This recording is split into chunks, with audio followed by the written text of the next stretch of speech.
Replacement surgery के बारे में आज हम बात करने वाले हैं। देखिए, अगर आपके हिप जॉइंट में दुखावा रहता है, चलने में तकलीफ रहती है, चाल खराब हो गई है, तो इसका अर्थ यह है कि आपके कूल्हे का जोड़ खराब हो गया है। कूल्हे का जोड़ खराब होने का कारण एवीएन मतलब खून में गोले में खून का प्रवाह कम हो जाना, या फिर जोड़ों का घिसारा जिसको आर्थराइटिस बोलते हैं, या फिर चोट लगने के बाद जॉइंट का खराब हो जाना है। इन सभी कारणों में जो कूल्हे की हड्डी है, कूल्हे का जोड़ है, वो घिस जाता है, जिसके कारण से चलने में तकलीफ होती है और आपको परेशानी का सामना करना पड़ सकता है। ऐसे कंडीशन में बेस्ट तरीका यह है कि हम हिप रिप्लेसमेंट सर्जरी करवाएं। हिप रिप्लेसमेंट सर्जरी कई सारे टाइप्स की होती है। आमतौर पे अगर हम डिवाइड करें तो यह सीमेंटेड और अनसीमेंटेड हिप रिप्लेसमेंट की श्रेणी में आती है। सीमेंटेड हिप रिप्लेसमेंट में सीमेंट के द्वारा जो कंपोनेंट्स हैं उनको फिट किया जाता है, और अनसीमेंटेड टेक्नोलॉजी में सीमेंट की आवश्यकता नहीं होती है। अनसीमेंटेड टेक्नोलॉजी सीमेंटेड टेक्नोलॉजी की तुलना में थोड़ी सी महंगी होती है। अनसीमेंटेड हिप रिप्लेसमेंट आज की डेट में एक गोल्ड स्टैंडर्ड माना जाता है हिप रिप्लेसमेंट सर्जरी के लिए। सीमेंटेड का प्रयोग कुछ लिमिटेड केसेस में, जहां पे आपकी जो कैनाल होती है बहुत वाइड होती है, या तो फिर उन केसेस में जहां पे थोड़ा इकोनॉमिक कंस्ट्रेंट है, वहां पे हम सीमेंटेड हिप का प्रयोग करते हैं।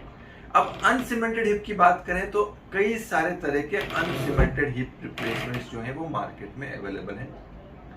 अगर हम बियरिंग सरफेस की बात करें तो 3 तरह की बियरिंग सरफेस मुख्य हैं। मेटल ऑन पॉली मतलब मेटल और प्लास्टिक का कॉम्बिनेशन, सिरेमिक ऑन पॉली मतलब सिरेमिक और प्लास्टिक का कॉम्बिनेशन, और सेरामिक जिसको सिरेमिक और सिरेमिक का कॉम्बिनेशन कहते हैं। अगर हम आयुष या लाइफ की बात करें तो सेरामिक का लाइफ जो है वो मेटल की तुलना में थोड़ा बेहतर होता है, इसलिए हम अगर कॉस्ट का कंस्ट्रेंट नहीं है तो ceramic on poly joint prefer करते हैं। सेरामिक ऑन सेरामिक बहुत ही अच्छा आर्टिकुलेशन है, परंतु सेरामिक और सेरामिक में लाइनर फ्रैक्चर होने का रिस्क और स्क्वीकिंग हिप होने का रिस्क रहता है, इसलिए हम उसको आमतौर पे ज्यादा रिकमेंड नहीं करते हैं।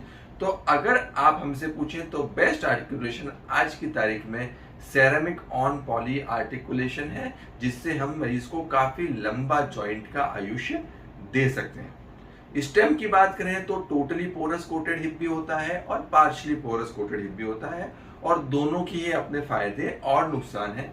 प्रॉक्सिमल कोटेड हिप रिप्लेसमेंट आजकल ज्यादा चलन में है, क्योंकि इनमें अगर बाद में आपको कभी रिवीजन सर्जरी करनी पड़ती है तो वह करना काफी आसान हो जाता है।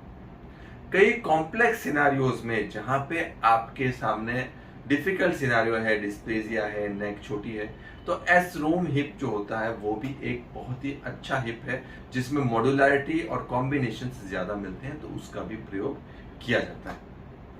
कई लोगों ने हमसे THR मतलब हिप रिप्लेसमेंट के अप्रोचेस के बारे में भी सवाल किया है, तो उसमें हम लोग या तो पोस्टीरियर अप्रोच जिसमें हम पीछे से जॉइंट डालते हैं, या फिर एंटीरियर अप्रोच, दोनों प्रयोग में ले सकते हैं। दोनों में ज्यादा अंतर नहीं होता है। अगर आपको भी हिप जॉइंट में तकलीफ है, हिप में घिसारा है या एवीएन की तकलीफ है, तो आप नीचे दिए गए नंबर पर संपर्क कर सकते हैं। धन्यवाद।